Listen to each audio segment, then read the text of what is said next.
Part 40. Fred POV. Hinalikan ko ang ulo niya. Ang himping niya pa ring natutulog.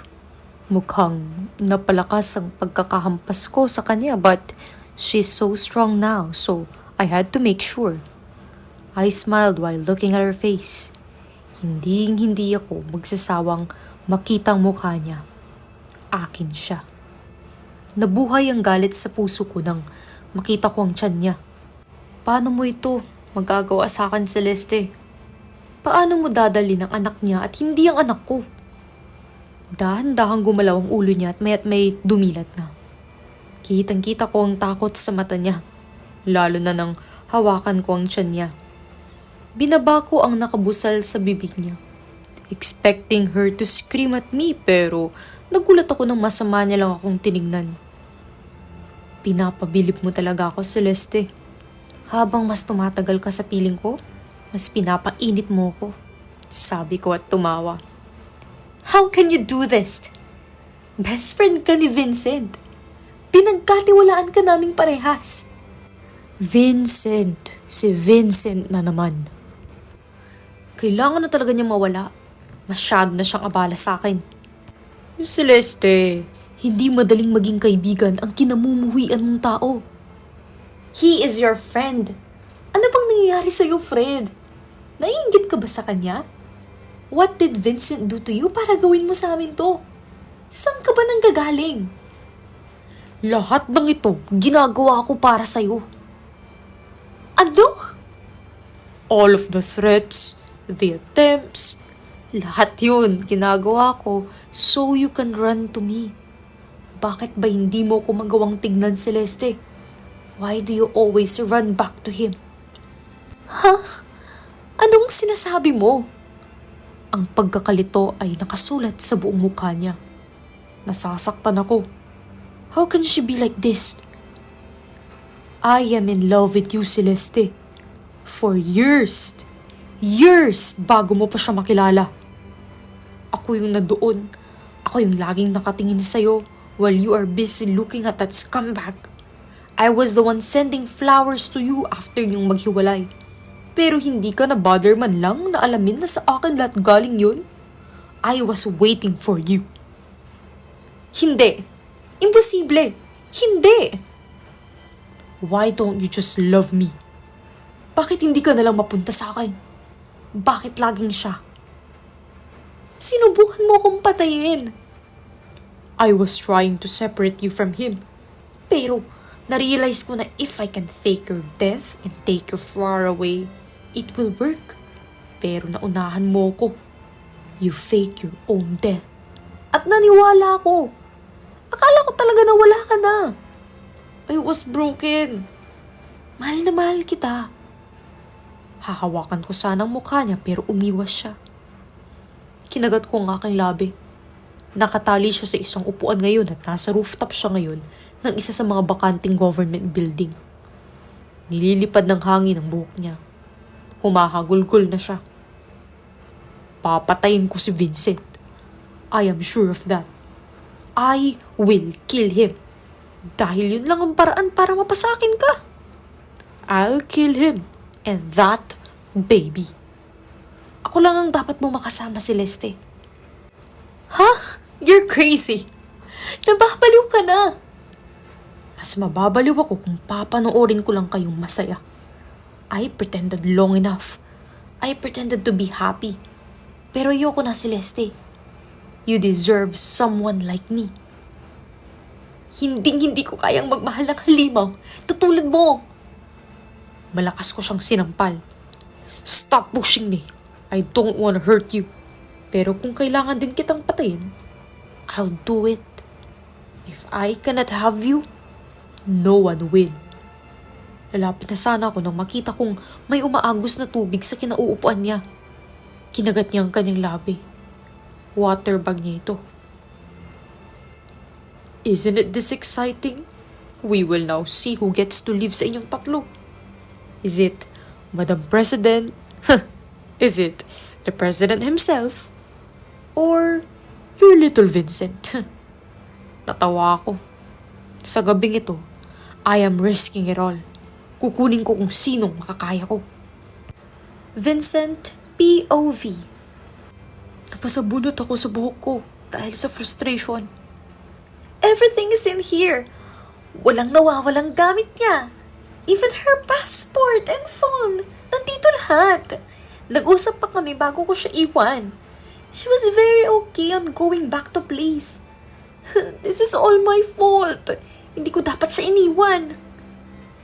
Pam sat down on the couch and started crying. Hindi kayo nag-away? Okay naman kayo, di ba? Primo asked me. We are okay. She just called me and told me na all set na siya and that I can pick her up after my meeting. We even had plans to visit her OB. Hindi ko alam. Hindi ko na alam. Sabi ko. Naglalakad ako pabalik-balik. Hindi kaya may ginawa na naman yung si Selena? Baka mamaya may sinabi na naman siya kay Celeste. Sabi ni Megan. I heard my name. Napalingon ako sa kakapasok lang na si Selena. What? Sobrang surprise naman kayo. Kakalayas ko lang ng palasyo. Hindi, nagulat, parang naiirita. Sabi ni Fernando. Eh bakit ka nandito? Tanong ni Pam. Nakarating na sa nanay namin ni Celeste ang balita. And I am staying with her. With Celeste's parents. And they sent me here to help. Pero mukha ako ang suspect nyo. I hate to break the news, pero wala akong kinalaman dyan. I am trying to be a better person, no? And I sure don't know when not to cross Celeste. Then where the hell is she? May nagawa ba akong mali? Umalis na naman ba siya? May nangyari ba sa kanya? Sobrang kaba at takot ang nararamdaman ko ngayon. Nasaan ka na ba? Nasaan kayo? I closed my eyes. Hindi ko kayang iwan nila ako ulit. Gagawin ko ang lahat para makita sila. My thoughts were interrupted nang magring ang phone ko. Napahinga ako ng malalim nang makita kong si Fred lamang ito. Tumayo ako at lumayo sa kanila ng konti. Nag-uusap-usap sila at kini-question si Selena. Pare, baka kailangan kitang tawagang pabalik na lang. May emergency ka. Vincent, buti kong kaibigan. Bakit nito sa akin na para bang hindi pinansin ang sinasabi ko?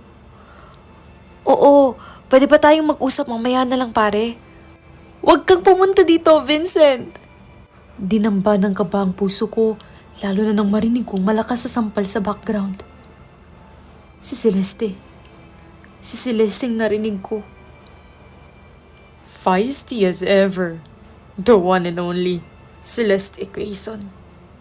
Sabi ni Fred at tumawa. What the hell are you doing? Pinilit kong ikalmang sarili ko. Hindi ko pa sana sasabihin sa yung hawak ko siya, kaso ang ingay niya. But anyway, I'll cut this short. Why not let's put a hard stop sa paghihirap nating tatlo? If you still wanna see her and your little... Papatayin kita. Sabi ko. Galit na galit ako. Paano ba naman kasing hindi ko napansin na siya pala lahat? Paano niya ako napagtaksilan ng ganito? No, Vincent.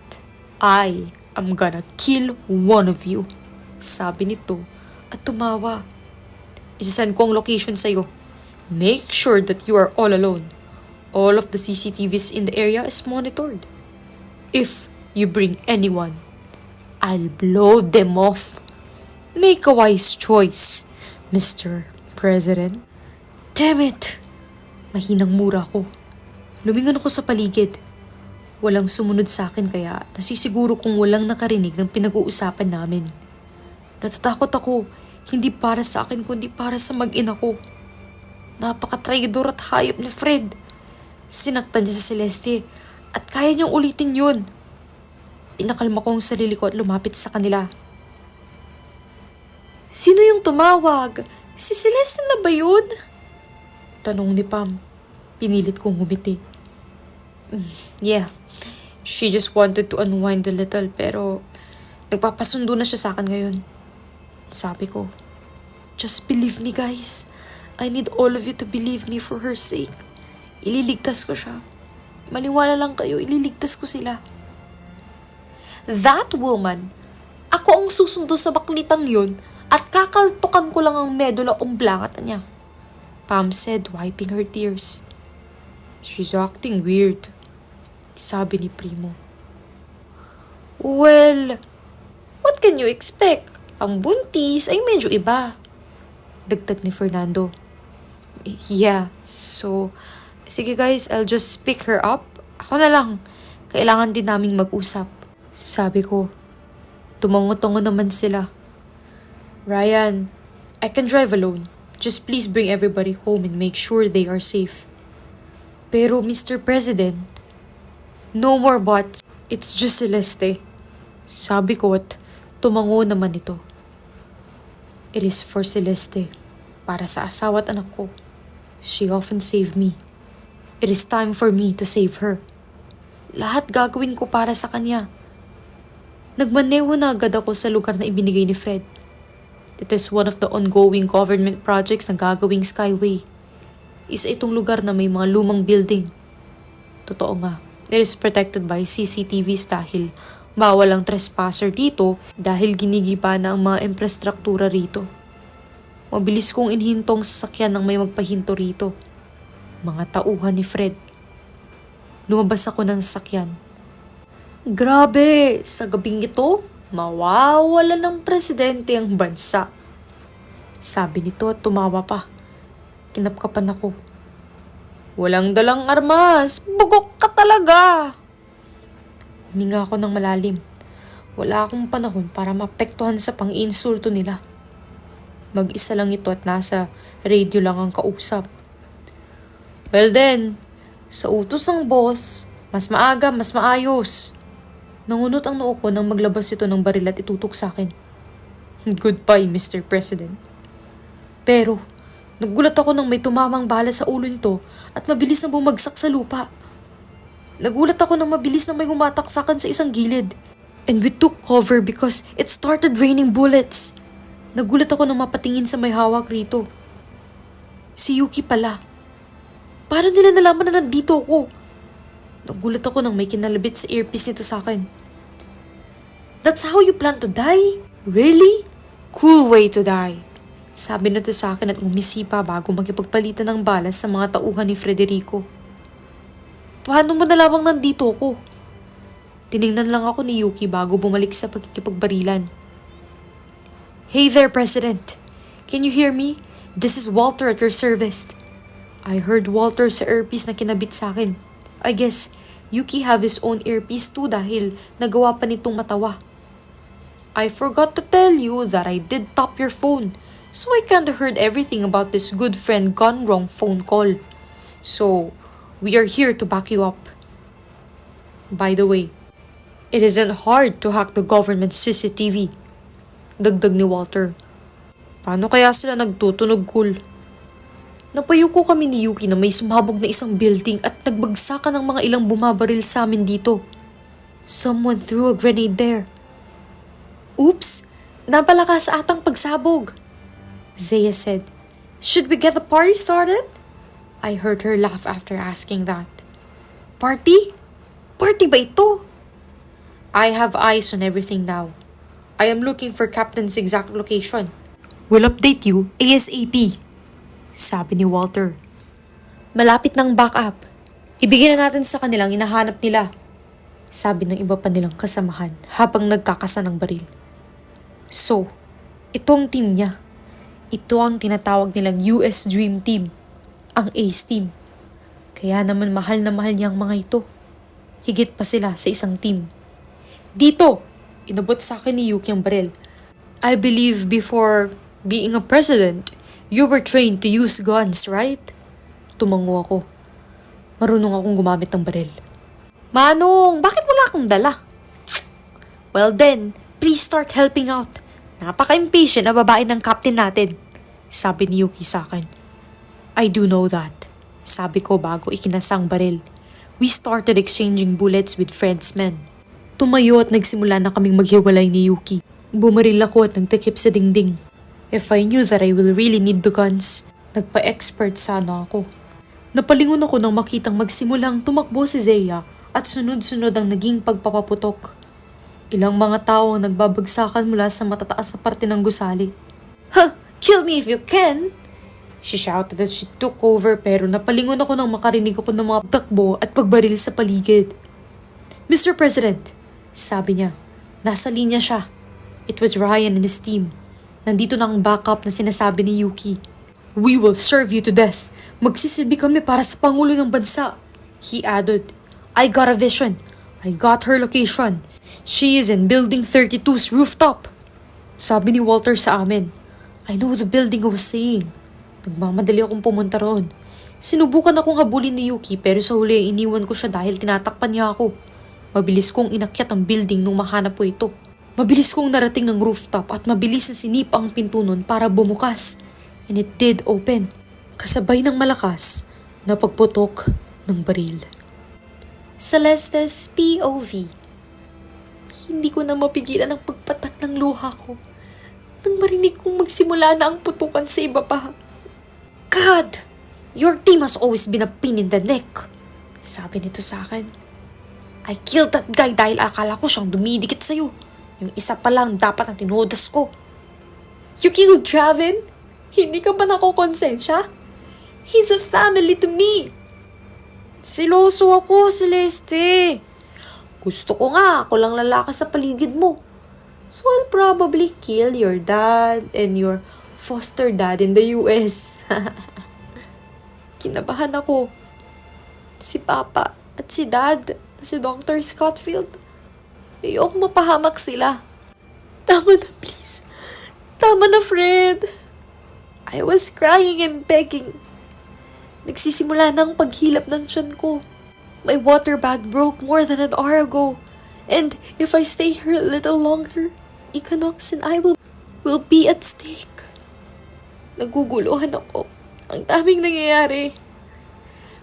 Please, please, iligtas mo ang baby ko. Save? Wala akong balak buhayin ang batang yan. Anak siya ni Vincent.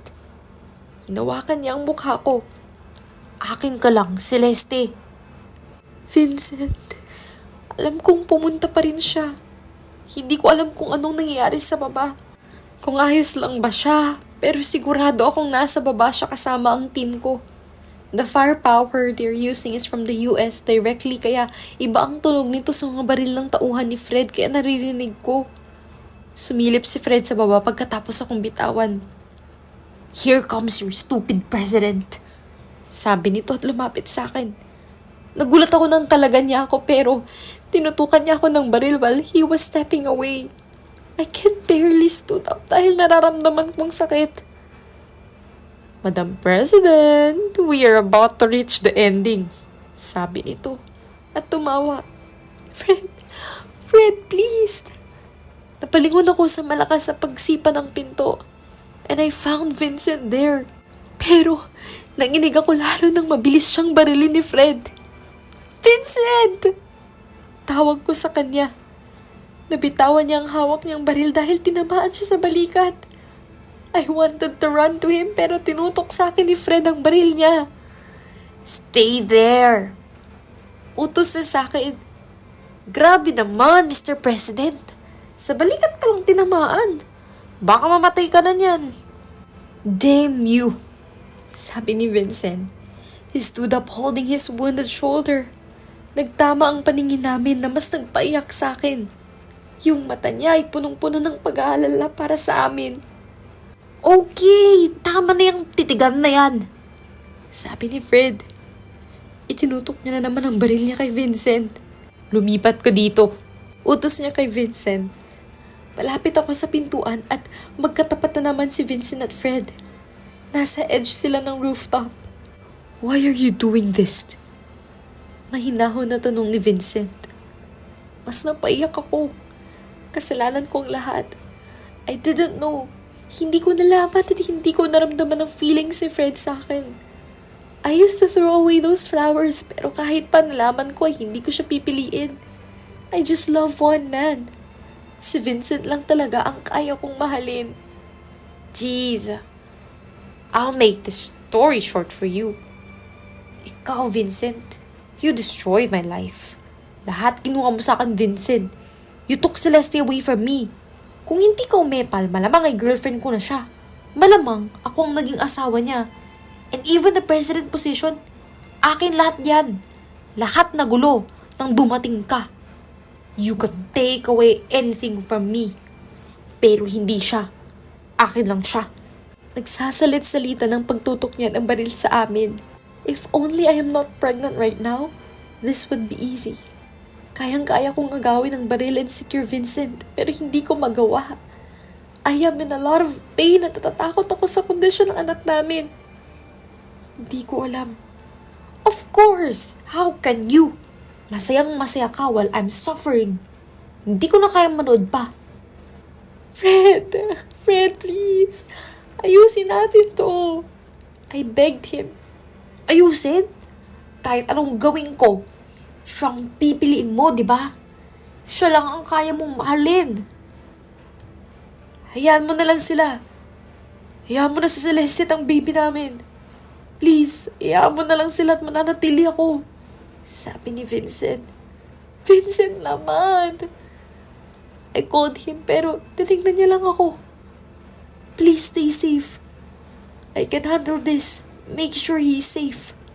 I love you. Vincent! Umiiyak ako. Hindi mo ako utusan. Fred said, pointing his gun to Vincent. I can never see the both of you happy. Kaya ako lang ang magdidesisyon. Halos hindi ako makahinga. And I choose to just kill you. Tinutok nito sa akin ng baril. Goodbye, Celeste. I was about to close my eyes. Nang magulat ako nang sugurin siya ni Vincent. Itunulak niya siya sa gilid at hinawakan siya ni Fred sa kanyang balikat at hinila siya pababa kasama niya. Hindi ako makakilos sa malakas na tunog ng pagbagsak sa lupa. Vincent! I called him bago nagsimulang magbagsakan ng mga luha ko.